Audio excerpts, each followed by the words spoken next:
नमस्कार, मैं हूं सृष्टि। द वायर बुलेटिन में एक बार फिर आप सबका स्वागत है। नजर डालेंगे आज की बड़ी सुर्खियों पर। सिविल सेवा परीक्षा में टॉपर रहे कश्मीरी आईएएस अधिकारी शाह फैसल का इस्तीफा। दिल्ली पुलिस कमिश्नर ने कहा, कन्हैया, उमर और अनिरबान के खिलाफ जल्द दाखिल करेंगे चार्जशीट। समान वर्ग को आरक्षण वाला विधेयक लोकसभा के बाद राज्यसभा से भी पारित। अमर्त्य सेन ने कहा, समान श्रेणी कोटा एक अव्यवस्थित सोच, हो सकते हैं गंभीर राजनीतिक और आर्थिक प्रभाव। समान वर्ग को 10% आरक्षण को सुप्रीम कोर्ट में मिली चुनौती। दिल्ली पुलिस आयुक्त ने बताया, दूसरे राज्यों से आए लोगों और युवाओं की निराशा के चलते अपराध बढ़े हैं। उमर और महबूबा बोले, अगर तालिबान के साथ वार्ता संभव है तो कश्मीरी अलगाववादियों के साथ क्यों नहीं। केरल में पुलिस ने आरएसएस के दफ्तर पर मारा छापा और जब्त किए हथियार। शुरुआत करते हैं आज की पहली खबर से। सिविल सेवा परीक्षा में अव्वल रहने के कारण सुर्खियों में बने रहे, खबरों में रहे जम्मू कश्मीर के आईएएस अधिकारी शाह फैसल ने भारतीय प्रशासनिक सेवा से इस्तीफा दे दिया है। उन्होंने इस फैसले की वजह जो है वो कश्मीर में कथित हत्याओं को बताया है और साथ ही में सरकार द्वारा इस पे कोई भी गंभीर प्रयास नहीं किए जाने को बताया है।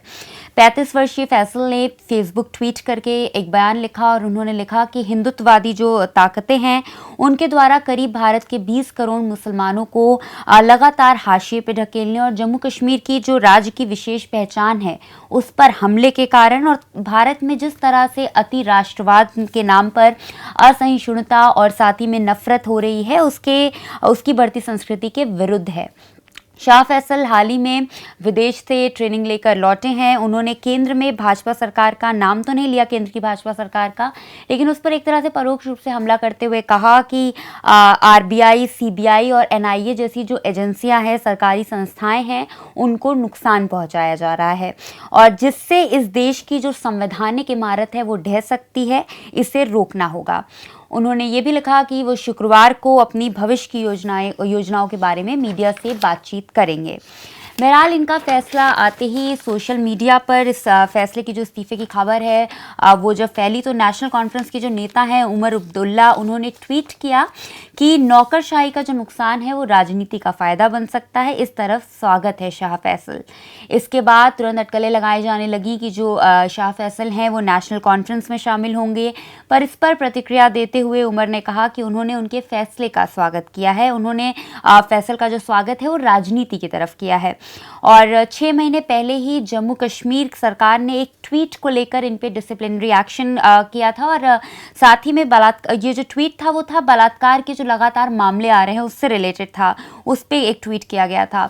तो केंद्र के जो कार्मिक और प्रशिक्षण विभाग है उसने इसे कर्तव्य निभाते हुए पूरी तरह ईमानदारी बरतने में उनकी विफलता माना था। आपको बता दें साथ ही में अब इस ट्वीट के बाद जैसे ही उनके इस्तीफे की खबर सोशल मीडिया पे आई है और उन्होंने जो कुछ लिखा है उस पोस्ट में, उसके बाद अगर आप देखें तो कांग्रेस नेता पी चिदम्बरम ने आईएएस अधिकारी शाह फैसल के इस्तीफे को लेकर भाजपा पे निशाना साधा है। उन्होंने ये भी कहा कि इस कदम से दुनिया उनकी पीड़ा और उनके आक्रोश पर ध्यान देगी और अपने सिलसिलेवार ट्वीट पर पूर्व गृह और वित्त मंत्री ने यह भी कहा कि जो प्रथम कश्मीरी आईएएस टॉपर रहे फैसल ने जो कुछ भी कहा है वो नरेंद्र मोदी सरकार को दोषी ठहराता है। अगली खबर की अगर हम ओर चले तो दिल्ली पुलिस कमिश्नर अमूल्य पटनायक ने कहा है कि जेएनयू के पूर्व अध्यक्ष जो हैं कन्हैया कुमार और छात्र उमर खालिद और अनिरबान भट्टाचार्य सहित अन्य लोगों के खिलाफ देशद्रोह के मामले में दिल्ली पुलिस जल्द ही आरोप पत्र दायर करेगी। उन्होंने कहा, अब मामला एकदम अंतिम दौर पे है, टीम को बयान वगैरह लेने के लिए अलग अलग राज्यों में भी जाना पड़ा, इसलिए काफ़ी समय लगा, मामला काफ़ी जटिल था, लेकिन अब हम आरोप पत्र दायर करेंगे।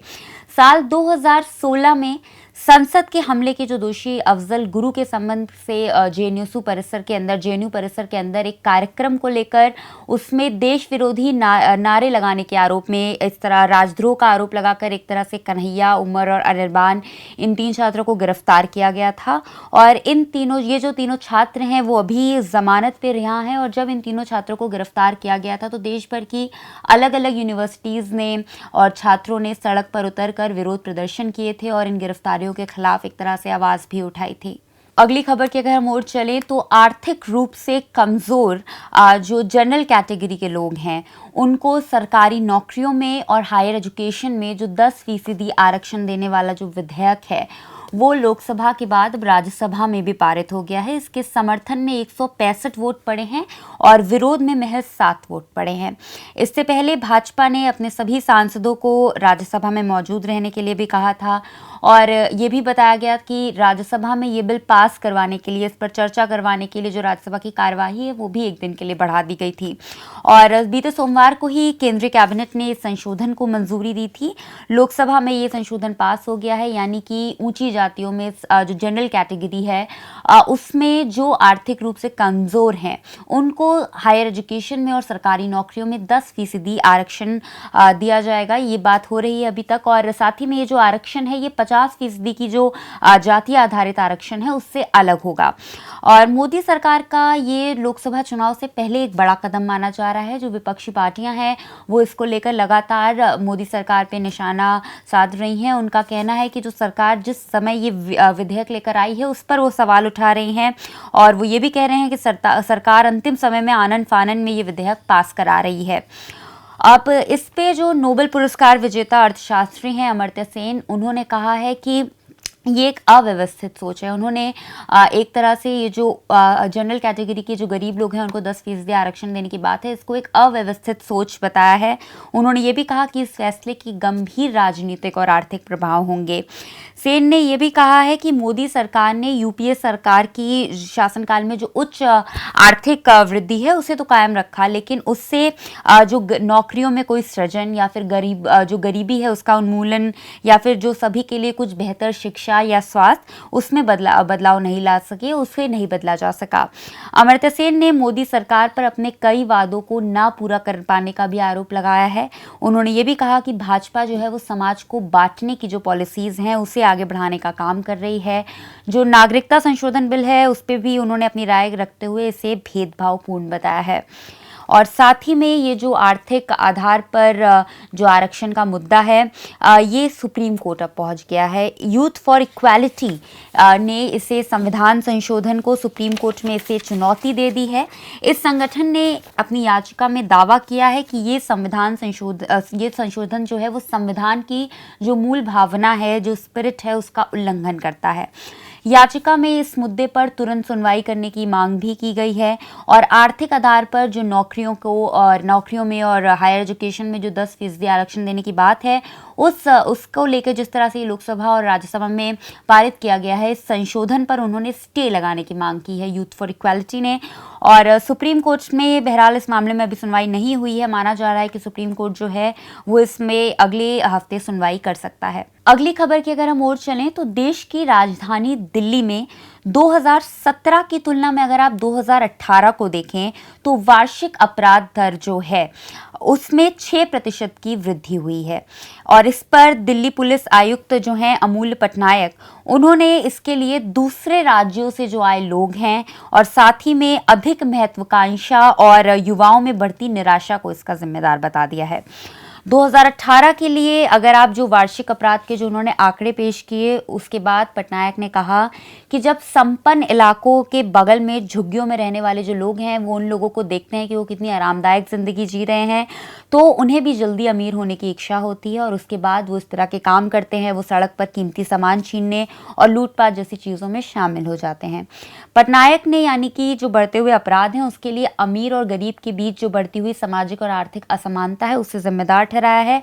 उन्होंने ये भी कहा है कि जो अक्सर महत्वाकांक्षी युवा होते हैं वो निराश हो जाते हैं, जिसके चलते वो इस तरह के आपराधिक कृत्यों में शामिल हो जाते हैं, क्रिमिनल एक्टिविटीज़ में शामिल हो जाते हैं। अगर आप 2017 से लेकर 2018 में कंपैरिजन करें तो ये 6% जो है वो अपराध बढ़ गए हैं। रिपोर्ट को पेश करते हुए पटनायक ने यह भी कहा कि बढ़ते अपराध के पीछे इन 2 कारणों के अलावा ड्रग्स, नशीले पदार्थ और शराब, अवैध हथियार ये सब भी इनका कारण है, जिस पर नियंत्रण करने के लिए जो दिल्ली पुलिस है वो लगातार काम कर रही है। रिपोर्ट के साथ जो उन्होंने आंकड़े साझा किए उसके अकॉर्डिंग अगर हम देखें तो 2018 में कुल 2,36,476 मामले दर्ज किए गए हैं। इसमें हत्या, चोरी, स्नैचिंग, डकैती इस तरह के मामले शामिल हैं। अगर आप महिलाओं के खिलाफ अपराध को देखें तो उसमें बहुत मामूली कमी आई है। पिछले साल औसतन अगर आप देखें तो हर 4 घंटे और 28 मिनट में एक महिला के साथ बलात्कार होता था। और साल 2017 में दुष्कर्म के 2059 मामले दर्ज हुए थे, जबकि साल 2018 में बहुत मामूली कमी के साथ 2043 मामले दर्ज हुए हैं पूरे साल में। अगली खबर की अगर हम ओर चलें तो पूर्व मुख्यमंत्री उमर अब्दुल्ला और महबूबा मुफ्ती ने इस बात पर हैरानी जताई है कि जो सेना के प्रमुख हैं जनरल बिपिन रावत, अफगानिस्तान में वो तालिबान से वार्ता करने की वकालत कर सकते हैं, तो आखिर जम्मू कश्मीर में जो केंद्र है वो अलगाववादियों से बातचीत करने की पहल क्यों नहीं करता। अब्दुल्ला ने ट्वीट करके कहा है कि हम तालिबान के साथ बातचीत कर सकते हैं, वार्ता कर सकते हैं, तिब्बत और श्रीलंका के तमिल क्षेत्रों की स्वायत्तता की वकालत कर सकते हैं, लेकिन जम्मू कश्मीर में किसी भी तरह का संवाद या राजनीतिक पहल के हम अनिच्छुक हैं। उन्होंने ये भी कहा, इसलिए हमारी नीति है कि हम जैसा कहते हैं वैसा करो, लेकिन जैसा हम करते हैं वैसा ना करो। तालिबान के लिए बातचीत और कश्मीर के लिए ऑपरेशन ऑल आउट। इससे पहले रावत जो हैं उन्होंने रायसीना डायलॉग में अफगानिस्तान की जो शांति प्रक्रिया पर कहा कि तालिबान से बातचीत होनी चाहिए, लेकिन बिना किसी शर्त के होनी चाहिए। और महबूबा ने भी इस बारे में ट्वीट करके कहा कि अगर जो सेना के प्रमुख हैं वो तालिबान के साथ वार्ता की वकालत कर सकते हैं, तो हमारे अपने लोगों के लिए अलग मानदंड क्यों, हमारे अपने लोगों पर जब बात आती है तो अलग मानदंड क्यों अपनाए जाते हैं। पीपल डेमोक्रेटिक पार्टी अध्यक्ष ने यह भी कहा कि केंद्र को पाकिस्तान की ओर से बातचीत की जो पेशकश है वो स्वीकार करनी चाहिए और राज्य में हिंसा को खत्म करने के लिए हुर्रियत कॉन्फ्रेंस के साथ भी वार्ता की प्रक्रिया को अब शुरू करना चाहिए। केरल पुलिस ने बुधवार को नेदुमंगल में आरएसएस के जो जिला ऑफिस में छापा मारा और उसके बाद हथियार जब्त किए हैं। पुलिस ने इसकी पुष्टि कर दी है। ये छापेमारी जो है वो आरएसएस के एक प्रचारक जो हैं नूरानंद प्रवीण की तलाश में की गई थी। प्रवीण को नेदुमंगल में बम फेंकने के मामले में उनकी तलाश की जा रही थी।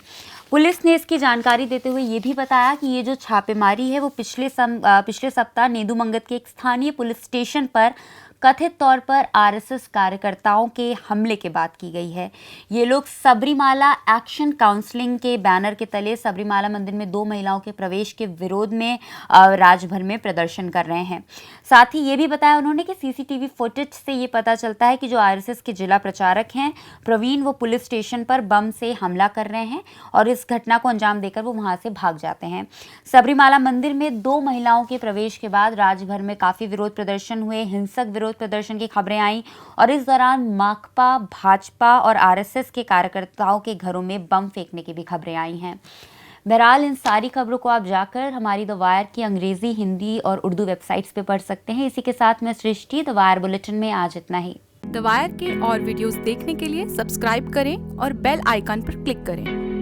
स्वतंत्र पत्रकारिता की आर्थिक मदद करने के लिए डिस्क्रिप्शन में दिए गए लिंक पर जाएं और अपनी राशि चुनें।